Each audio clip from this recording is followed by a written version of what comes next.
Meshëria e plumave që I morën jetën një 30 vjeçari në Vlorë, thelloi plagën e përgjakshme 200 km larg, në rrëshenin e mbërthyer nga Akmarja mes fiseve rivale. Kristian Bardhi, alias Marku, është viktima e fundit e një seri e vrasjesh mafioze mes fiseve të forta Bardhi, Reçi dhe Gjini. Konfliktet e përziera mes gjakmarrjes dhe përplasjeve për punët e pista të shtrira në vendet europiane.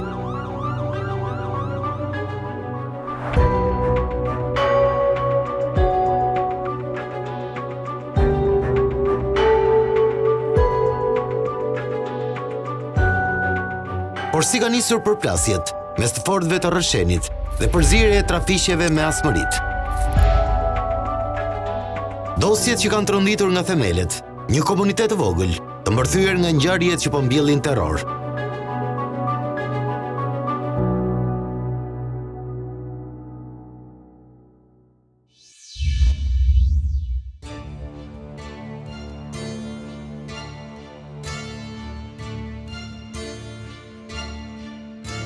Jemi në Rrëshen, një qytet I vogël në veri të vendit.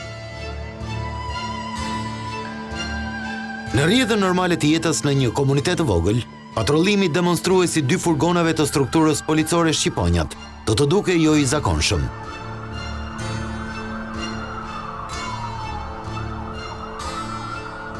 Jeta rrjedh ngadalë në një qytet të vogël, ku prezenca e shtuar policore ka një kuptim. Rrjedhën e shpejt dhe gjakatare të një oktapodi Akmarje, mes fiseve të forta të zonës. Një sagë errët atentatesh mafioze, me gjenezë po aq të errët dhe me një bilanc që nuk I gjendet fundi vit pas viti. Një zonë që vitet e fundit ushton edicionet me serialin e vrasjeve seri, mes fiseve Reçi, Bardhi, Gjini. Një sagë që thellohet me eliminimin mafios të 30 vjeçarit Kristian Marku, ngjarje që thellon plagën që po përgjak Rrëshenin.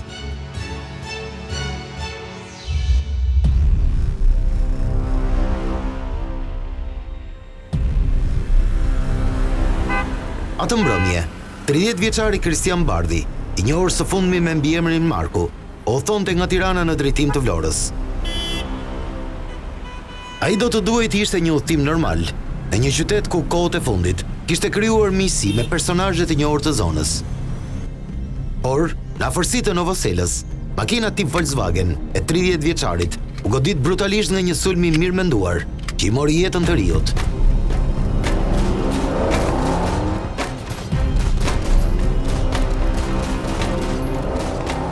Sulmi mendohet se ka zgjatur për rreth 1 kilometër.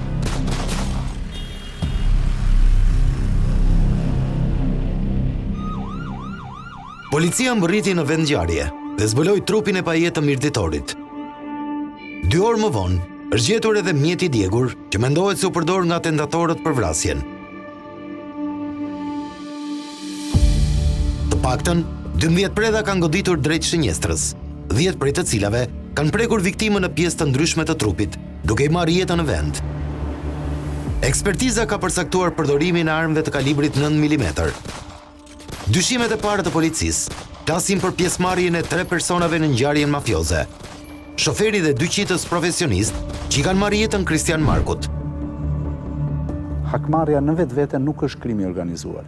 Në rast se kryhet në kuadër të grupit strukturuar kriminal dhe është e shoqëruar me vepra të tjera penale që ka kryer grupi strukturuar kriminal, sigurisht që vrasja për hakmarrje është pjesë e krimit të organizuar në raste të veçanta. Moszbulimi I ngjarjeve kriminale për një kohë shumë të gjatë do të çojë së pari do të ketë efekte ndaj palëve, duke kryer vetë akmarrje ndaj përgjegjësit të krimit që ata mendojnë se e ka kryer. Automjeti pas humbjes së kontrollit nga ana e drejtuesit të ndjer është përplasur me bordurat anësore. Autorët janë larguar nga vendngjarja dhe kanë ndjekur makinën disa kilometra larg.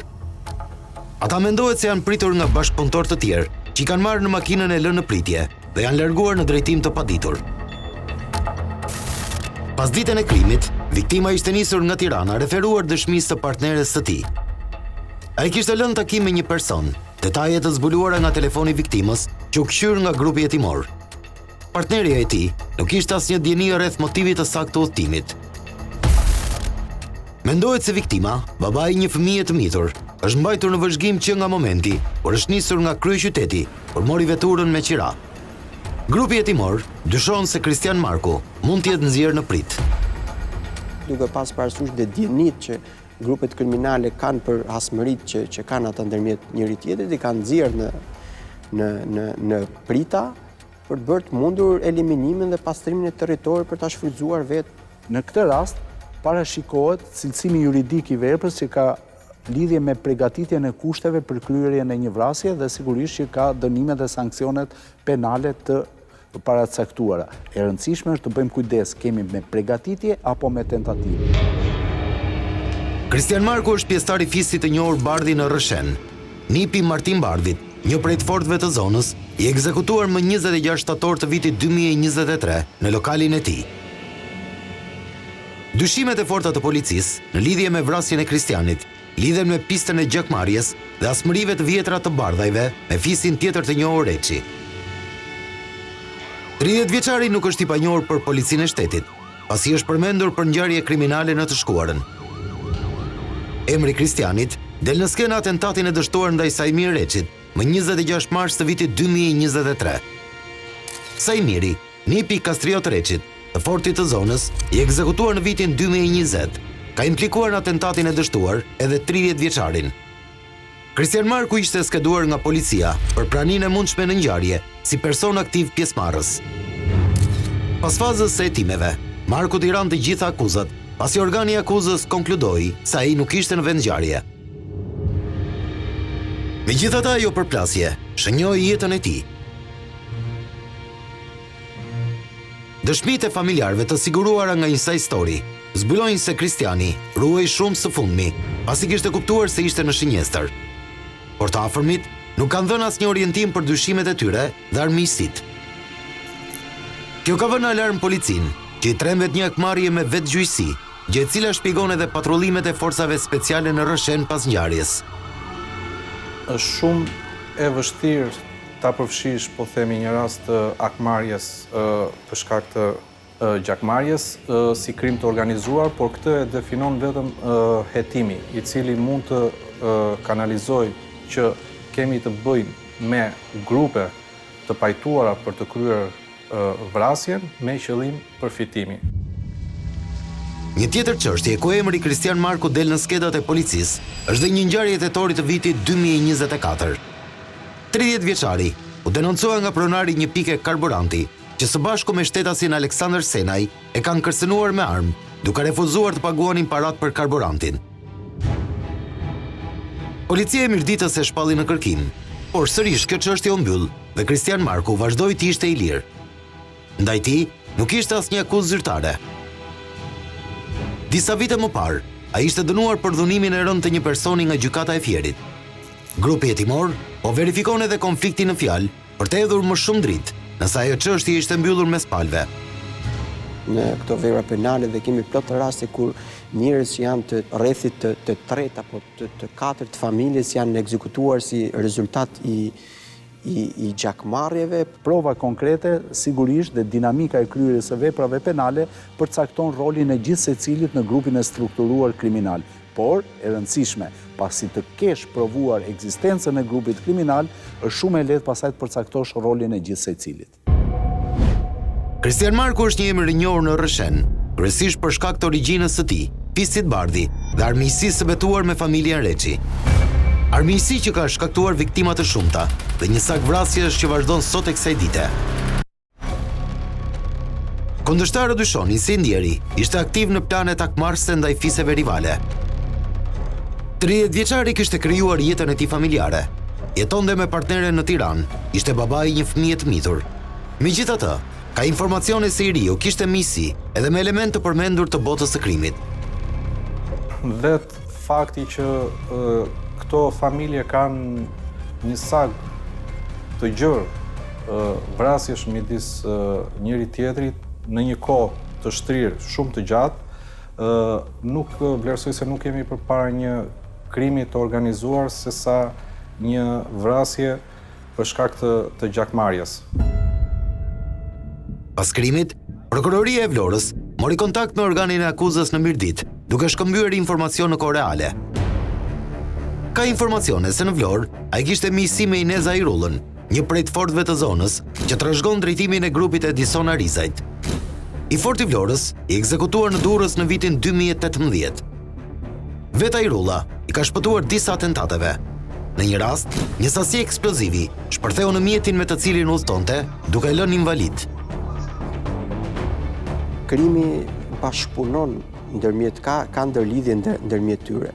Momentin kur cënohen interesat e caktuara ndërmjet antarëve të grupeve kriminale, automatikisht prisha e këtyre raporteve sjell pastaj në armiqësi ndërmjet palëve. Realisht, teoria e grupit strukturuar kriminal nënkupton faktin se duke qenë një formë e lartë bashkëpunimi, nuk krijohet vetëm për të kryer një vepër penale, por krijohet për të kryer disa vepra penale dhe patjetër që ato të jenë të rënda.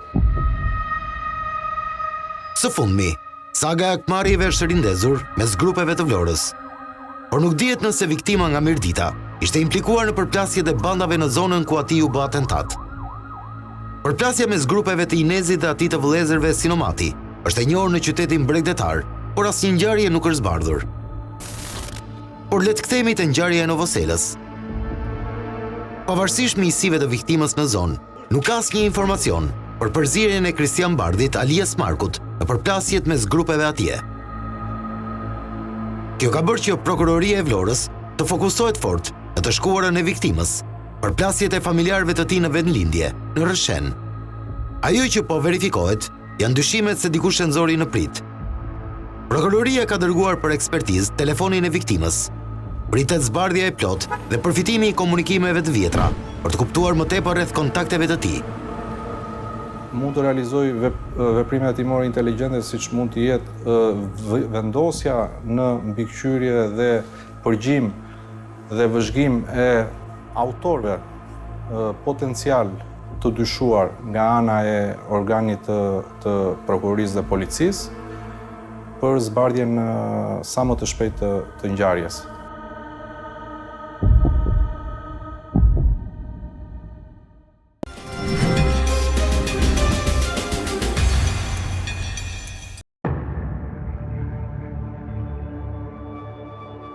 Në fillim të viteve 90, qyteti i Rrshenit ishte nën dominimin e dy familjeve me influencë në zonë, Reçi dhe Bardhi. Dy fiset kishin ngritur reputacionin e tyre përmes forcës dhe traditës. Secila prej tyre njihej për një ndjenjë të thellë kontrolli territorial.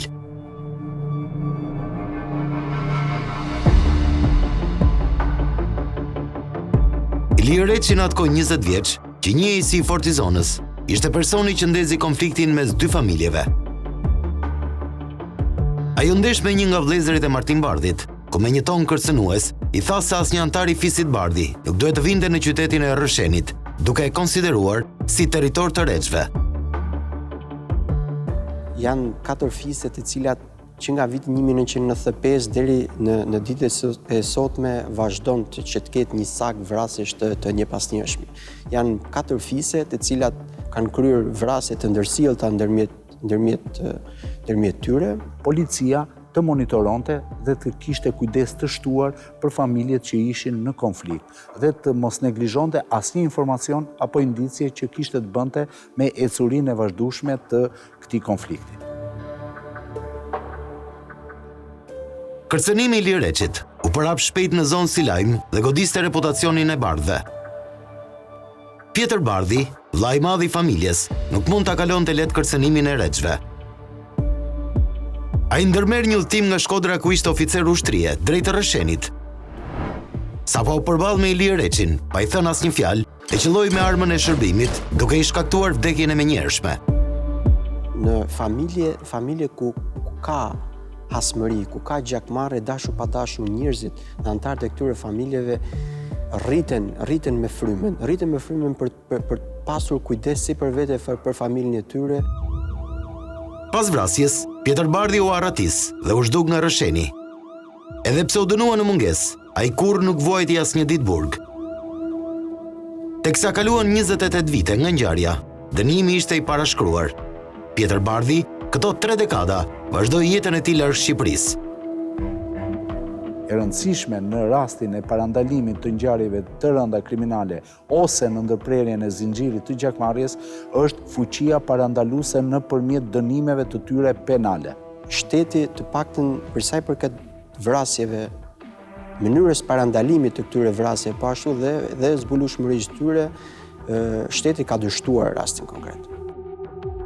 Pas gjithë këtyre viteve, kur mendoni se dy fistet kishin gjetur një formë paqeje, e vërteta ishte ndryshe. Ata jetuan në një shtje të rrezikshme, duke shmangur konfliktet, por pa harruar asnjëherë pasojat që kishte lënë ngjarja tragjike e 3 dekadave më parë. Ajo heshtje nuk do të zgjaste përgjithmonë. Tensioni i akumuluar shpërtheu më 26 mars të vitit 2023, kur u plagos Saimi Reçi.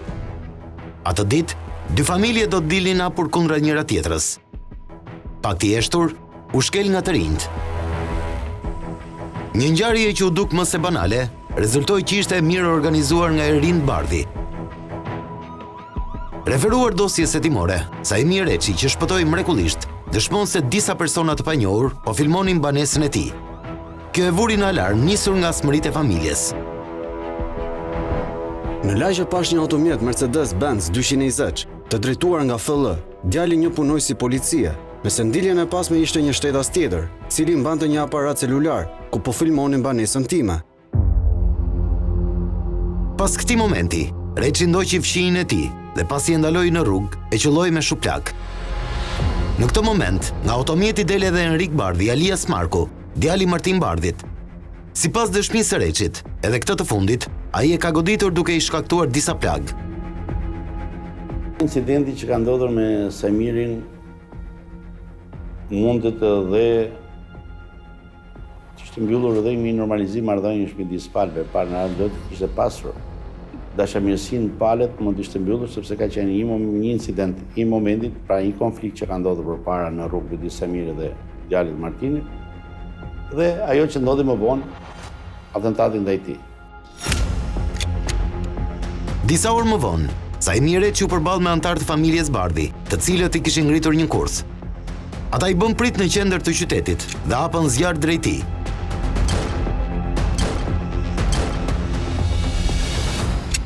Reçi shpëtoi mrekullisht fal veturës së blinduar me të cilën lëvizte. Kam dalë me automjetin BMW seria 7, ndala përpara lokalit Filopati dhe kërkova të blija një fish telefoni. Atëherë një automjet Audi A8 më bllokoi rrugën. Nga ai automjet zbritën Martin Bardhi, Kristian Bardhi dhe Erind Bardhi, të cilët mbanin armë në duar. Objektivi i sulmit ka qenë me fat, qitësi ka pasur precizion të lartë, duke qelluar disa herë në xhamin e shoferit. Objektivi shpëtoi mrekullisht sipas ekspertëve, pasi dy plumba kanë qenë mjaft pranë njëri tjetrit në xham. Nëse predha do të ishin në të njëjtën shënjestër, me shumë gjasa, xhami i mjetit të blinduar do shpohej. Pas deklarimeve të Saimi Reçit, menjëherë prokuroria ngriti akuzën ndaj Enkel Bardhit, babait të tij Martin Bardhi dhe të afërmit të tyre, Kristian Bardhi, dy të fundit të ekzekutuar në ngjarje të ndryshme. Prokuroria Rrethi Gjyqësor Lezhë ka regjistruar procedimin penal numër 156 datë 27 mars 2023 në ngarkim të Marian Markut, Erind Vidal Marku dhe Kristian Markut. Saimiri ka dëshmuar personat për cilët ai ka mundur në ato momente që t'i shuhej se janë këto individ. Ka dhënë emrat konkretisht dhe nuk është ripyetur më vonë, qoftë për bëj ballafaqim lidhur me ngjarjen. Janë këta apo s'janë?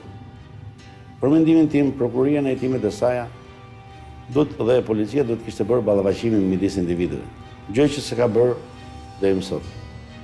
Fatkeqësisht, dy shtetas kanë numër dhe jetër dhe nuk mund të krijosh ballafaqim ose provë.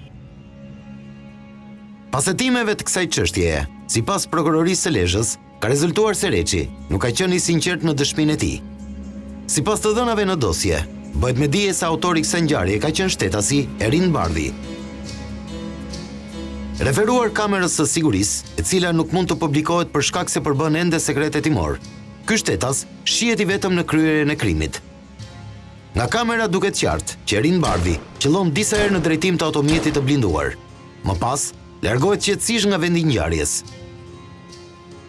Pra ndryshe nga sa ishte thënë deri sot, Kristian Marku, alias Bardhi, viktima që u eliminua në Vlorë, nuk ka qelluar drejt Reçit në atentatin që ky i fundit mbijetoi. Nga ana e institucioneve shtetërore, jo vetëm që nuk është bërë zbulueshmëria parandalimi i këtyre verave penale, po ashtu edhe zbulueshmëria. Nuk ka absolutisht një autor konkret i cili dyshohet për kryen e këtyre verave penale. Nuk e di arsyen se si ka ndalur vendimi i gjykatës nuk është komunikuar. Përveç kamerave të sigurisë në vend ngjarje, edhe Martin Bardhi solli në gjykat prova filmike, që sipas tij vërtetonin alibin se në momentin e atentatit ndaj Saimi Reçit nuk ndodhej i pranishëm.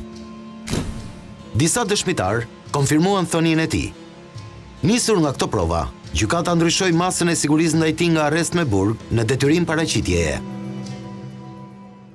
Liria e Martinit zgjati vetëm 2 muaj. Në mëngjesin e 26 shtatorit 2023, ai u ekzekutua në një atentat mafioz në lokal në pronësi të tij, teksa qëndronte me nipin dhe 2 miq. Autorët u ofruan me një foristrat të zezë nga qendra e qytetit. Teksa makina po e afroi lokalit, atentatorët qelluan ecje sipër. Pas disa sekondash, makina ndaloi. 2 personat zbritën nga mjeti dhe qelluan nga afër 60 vjeçarin Martin Bardhi për të siguruar që t'i jepnin fund. Në atë ngjarje u plagosën dhe 2 miq dhe nipi i Bardhit, që ndodheshin në të njëjtën tavolinë. Dyshimet e para të grupit hetimor u orientuan tek familja Reçi, me të cilën Bardhi ishte në konflikt. Pas ngjarjes, u shoqëruan disa antar të familjes Reçi, referuar veprimeve hetimore të përshkruara në dosje. Nisur nga konflikti ndërmjet viktimës Martin Bardhi dhe familjes Reçi, nga ana jonë u ushtruan kontrolle në banesat e shtetasve Saimir Gjevalin Reçi, Elson Gjevalin Reçi, Martin Nikol Reçi, si dhe Gjevalin Nikol Reçi, në qytetin e Rrëshenit. Mes personave që u morën në pyetje ishte edhe Saimi Reçi, i cili më herët i kishte shpëtuar atentatit që ishte bërë nga djali i viktimës Martin Bardhi. Teksa mohoi implikimin, ai deklaroi se kishte dëgjuar të shtënat në qytet dhe lajmin e kishte mësuar nga televizori. Rreth orës 7:10 unë jam zgjuar nga gjumi dhe jam marrë me kablo korrenti tek shtëpia ime, pasi kishte defekt. Kjo ka ndodhur deri rreth orës 8:30. Më pas unë thirra shtetasin Gon Arapi për të rregulluar kablorin e internetit dhe ula bashkë me të në verandën e shtëpisë duke pirë kafe. Gjatë kohës që isha duke pirë kafe, ne dëgjuam krisma arme në qytet, aty mësova edhe për ngjarjen. Ndërsa policia merrte në pyetje antar të fisit Reçi, sipas itinerarit të zbardhur nga hetimet, autorët u larguan qetësisht drejt rrugës që të shon për në daljet e qytetit. Ata kaluan pranë fshatit Ndërfushas, ku edhe jeton pjesa më e madhe e fisit Bardhi, e më pas vazhduan rrugën drejt fshatit Gëziq, ku dojgjën dhe makinën.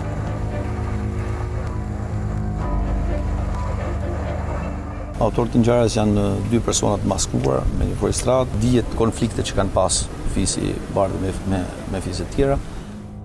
Edhe pse vetë drejtuesi i lartë i policisë konfirmoi konfliktet mes fiseve, vrasja e Martinit vijon të jetë ende e pasbardhur. Nga ana e Saimi Reçit nuk ka pasur asnjë moment në një tendencë për të pasur konflikt.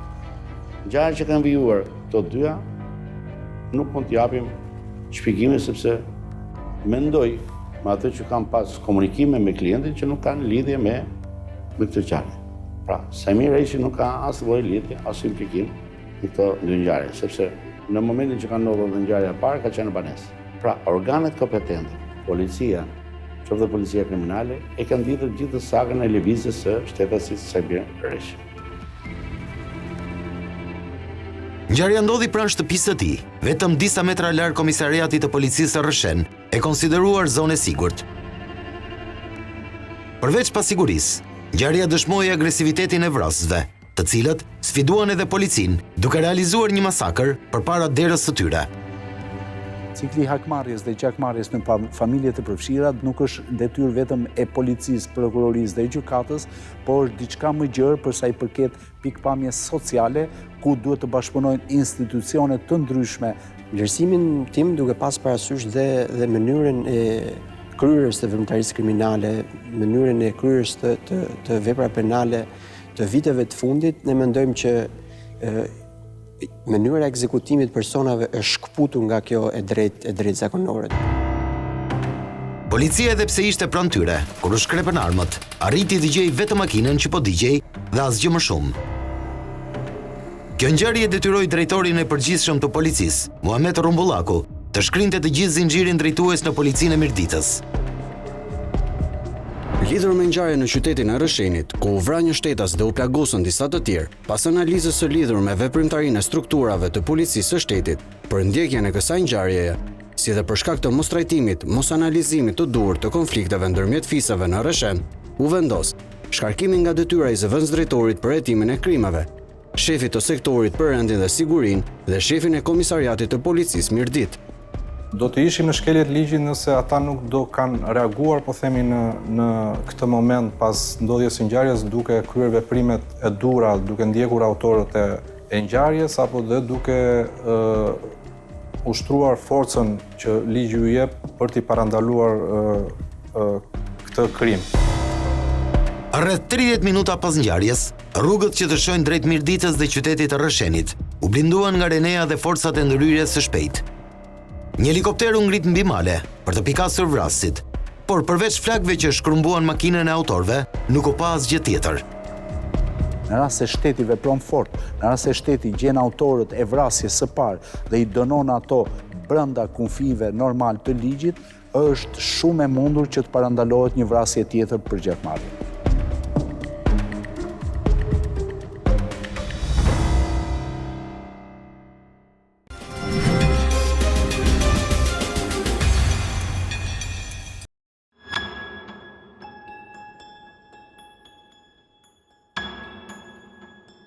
Qyteti i Rrëshenit është kthyer në një vatër shumë të nxehtë vitet e fundit, me disa atentate të tipit mafioz. Këto krime kanë qenë zinxhir akmarrjeje, duke pasuar njëra tjetrën.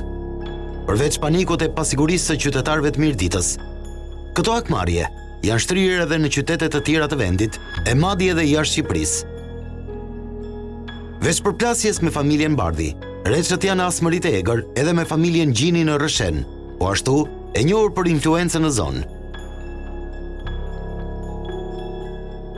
Ndryshe nga sa është raportuar deri më sot, të dhënat e siguruara nga Inside Story nga organet hetimore tregojnë për 2 degëzime të ndryshme konfliktesh. Pra familjet Bardhi dhe Gjini nuk kanë lidhje mes tyre, pavarësisht se të dyja kanë qenë në përplasje me të njëjtin fis, reçët.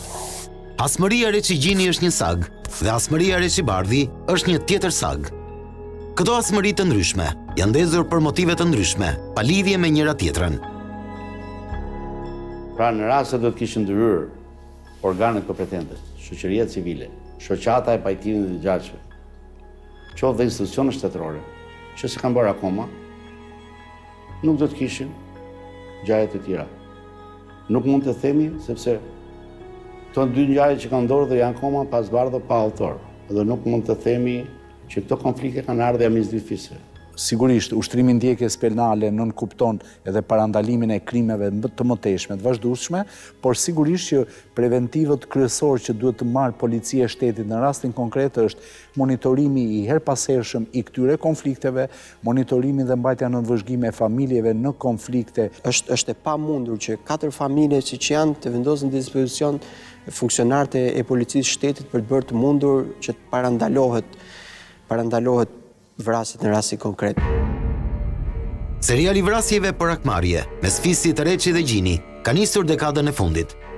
Përplasjet kanë qenë të përgjakshme, ku të dyja palët kanë pasur viktima. Konflikti mes tyre nisi për prishje të pazareve të drogës në vendet e Bashkimit Evropian, ku operonin grupet.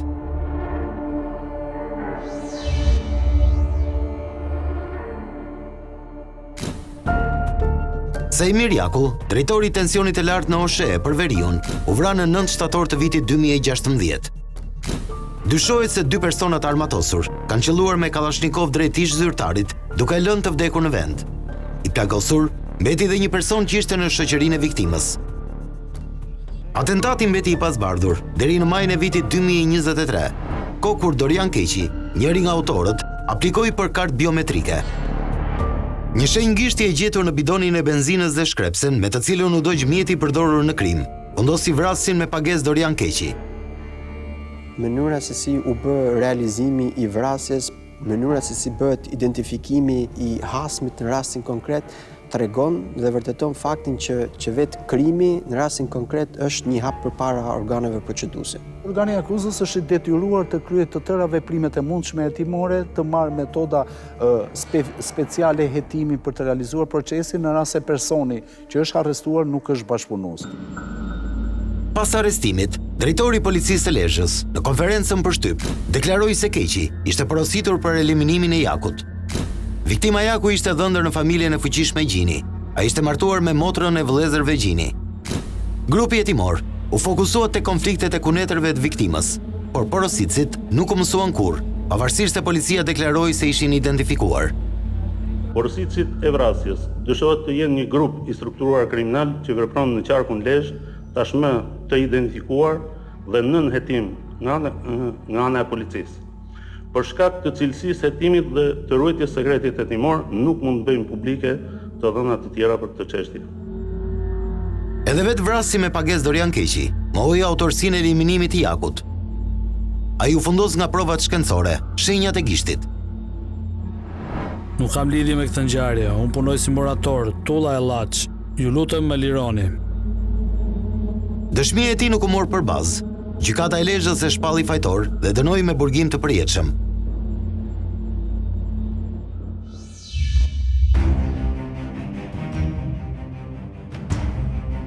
Pa kaluar një vit nga vrasja e Jakut, ekzekutohet në Itali shtetasi Gaspar Reçi, vllai i Kastriot Reçit.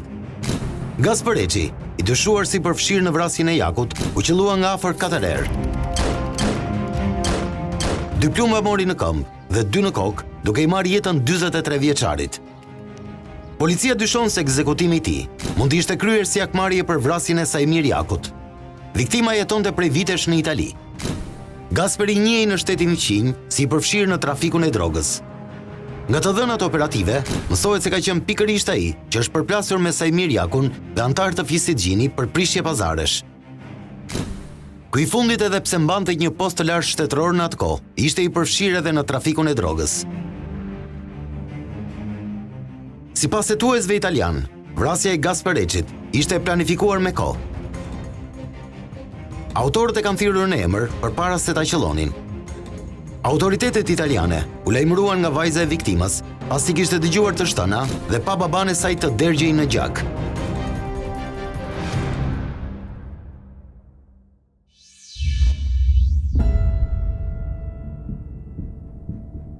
Vetëm pas disa muajsh, një tjetër i ri dëtonte jetën si pasojë e akmarrjes. Viktima e radhës ishte Kreshnik Gjini. 31 vjeçari u eliminua në komunën e Forestit në Belgjik. Gjini ishte i afërm i Sajmir Jakut, ndaj dhe hetimet u përqendruan në pistën e akmarrjes. Në atë kohë hetuesit belg kërkuan ndihmën e autoriteteve tona. Kërkesa për ndihmë erdhi pas dëshmisë së një shtetase belge e identifikuar si Kristina, e cila ishte e dashur e viktimës. Ajo deklaroi se daja e Gjinit ishte vrarë në Shqipëri disa kohë më parë, e për këtë i dashuri i saj ndihej i kërcënuar. Hetuesit belg dyshonin se autorët mund të ishin shtetas shqiptar që kishin vepruar për çështje akmarrjeje. Kujtojmë pak vite më përpara që është bërë një nga antarët e këtyre fisëve, është vrarë në Itali, një tjetër ka pas në Belgjik. Rasti më i fundit që ndodhi në autostradën ndërmjet Firit dhe Vlorës tregon që ka një shtrirje territoriale, nuk është e kufizuar vetëm në qytetin e Rrëshenit. Edhe pse i angazhuar në trafikun e drogës, viktima Kreshnik Gjini punonte në Belgjik si kamarier. Një kamuflim i përkryer për të mos rënë në sy rreth aktiviteteve kriminale. Në momentin e ekzekutimit, ai ishte në praninë e një kolegeje që pa gjithë skenën. Saga e vrasjeve mes fisëve mirditore nuk u ndal. Një ekzekutim mafioz ndodhi më 13 gusht të 2019-s, ku në prani të 2 fëmijëve të tij u vra Tonin Gjini, i njohur edhe me emrin Armando. Shkak për këtë ngjarje dyshohej e kaluara e tij në Belgjik. Gjini u qellua disa herë me pistolet përballë katedrales. Eliminimi i tij dyshohej se ishte realizuar nga vrasës me pagesë. Hetimet fillimisht u përqendruan në 3 pista: akmarrja, pajdet dhe prishja e pazareve të drogës. Viktima kishte pakoj që ishte liruar nga burgu si antar i grupit kriminal të Met Kananit, i konsideruar nga media turke si Escobari i Ballkanit. Vërehet e re një sofistikim apo mënyra e ekzekutimit të personave është mjaft e sofistikuar. Veprimtaria hetimore të jetë e zgjatur në kohë, pra të ketë filluar më përpara, duke kryer veprime e mbikëqyrjes së këtyre personave që janë të ekspozuar për të sulmuar apo për të goditur nga antarët e familjes kundërshtare, duke i mbajtur në vëzhgim, duke i vendosur në përgjim për të parandaluar rastet e tilla. Si pjesëtar i fisit Gjini, viktima ishte një personazh i njohur në qytetin e Rrëshenit. Me herët, ai kishte shpëtuar një atentati me tritol.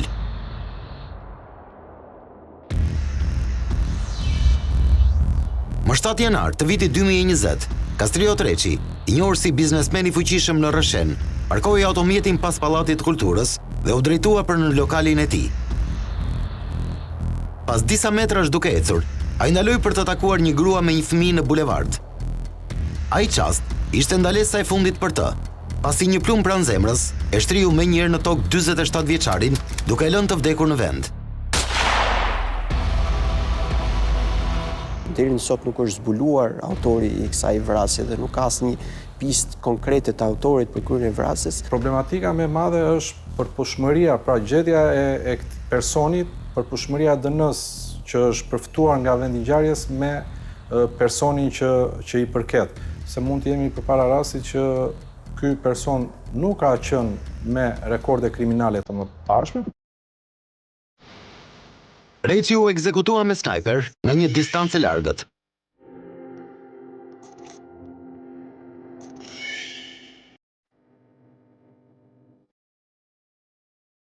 Autori fshehur në banesën e një pallati ishte maskuar si grua, siç rezultoi nga kqyrja e kamerave. Në dosjen hetimore, thuhet se ai kishte veshur një fustan, ndërsa në kokë kishte vendosur paruke. I maskuar në këtë formë, mundi të hynte pa u vënë re në pallatin ku do të kryente krimin.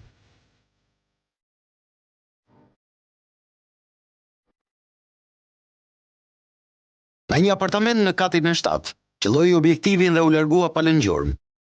Sipas dosjes, apartamenti ishte në pronësi të një miku të Armando Gjinit, i vrarë vetëm një vit më herët. Ky detaj hodhi dritë për herë të parë zyrtarisht për konfliktin mes Reçve dhe Gjinëve. Edhe pse e faktuar me prova, viktima Reçi dyshoi se fshihej pas atentatit të Armando Gjinit. Siç e thash, fuqia parandaluese e masave dhe dënimeve penale për vepra të ndryshme penale është e rëndësishme, aq më tepër në ngjarjet e gjakmarrjes. Në apartamentin, nga ku u krye qitja, u gjetën disa qese që autori ka konsumuar kur ka qenë aty. Lëvozhga kikiriku, bishta cigaresh dhe një ambalazh çokollate të gjetura si prova. Ato janë krahasuar me 10 profile ADN-je, por pa rezultat për identifikimin e tij. Nisur nga mënyra e përdorimit të snajperit, hetuesit kanë arritur në konkluzionin se autori mund të jetë ushtarak. Për këtë arsye, janë verifikuar disa snajpera profesionist aktiv ose jo në forcat e armatosura. Për këtë janë verifikuar profilet e ADN-ve, por për asnjë prej tyre nuk janë gjetur prova. Kjo dosje është duke u hetuar nga SPAK së fundmi. Janë përfituar të dhëna se autori i vrasjes së Kastriot Reçit mund të jetë nga Malizi.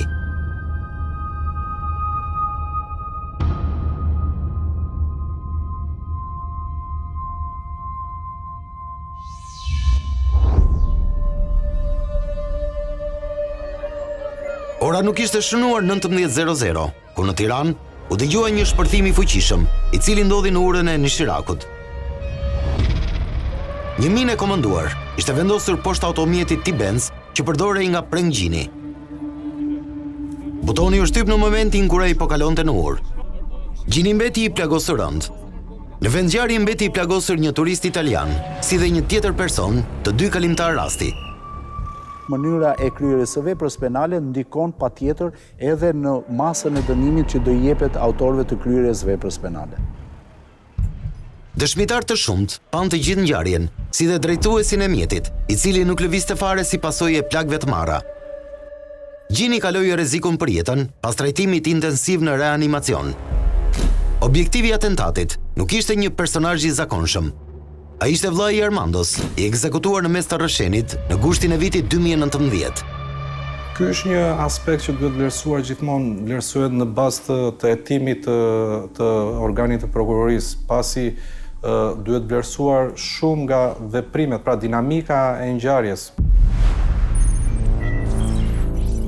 Zbërthimi i aplikacioneve Encrochat dhe Sky ECC bëri të mundur zbardhjen e vrasjes së Prenggjinit.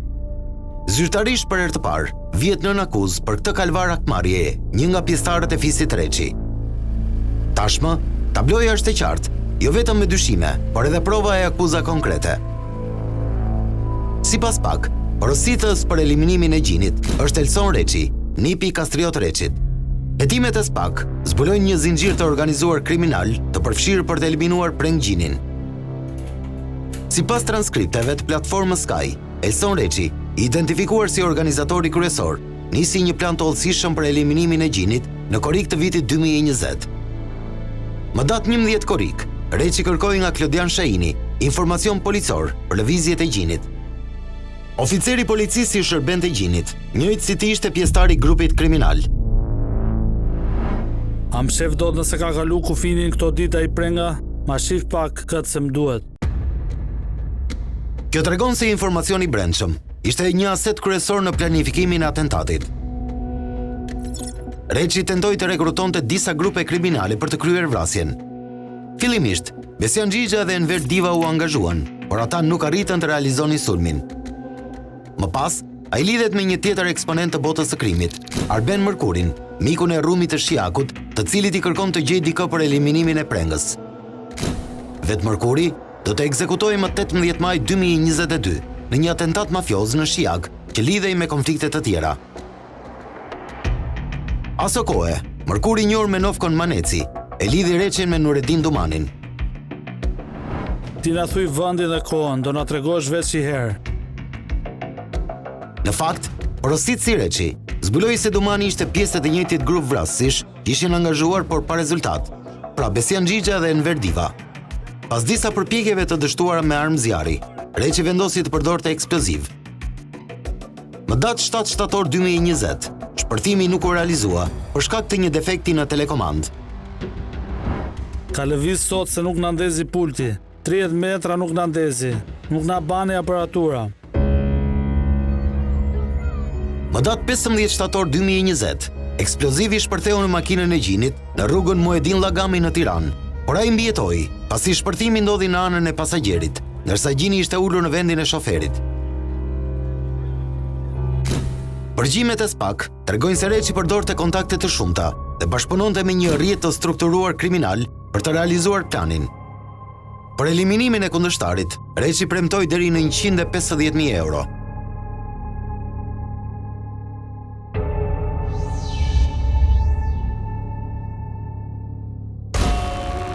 Anton Keli, 51 vjeç, kushëri i vëllezërve Gjini, u ekzekutua me armë zjarri në 15 dhjetor 2020. Referuar hetimeve, ai është qelluar nga një distancë afërt. Për të ngjarje, u shoqëruan disa persona, por pas marrjes në pyetje, ata u liruan. Reçët, drejt të cilëve u drejtuan dyshimet, reaguan për herë të parë dhe të fundit pas një ngjarjeje kriminale. Ndërmjet avokatit të tyre, ata mohuan të kenë lidhje me vrasjen e Kelit. Ka dhe një lehtësi për organet ligjzbatuese, se në rast se motivi është akmarrja, organet ligjzbatuese e kanë më të lehtë dhe janë më komod për të zbuluar autorët e mundshëm të veprës penale.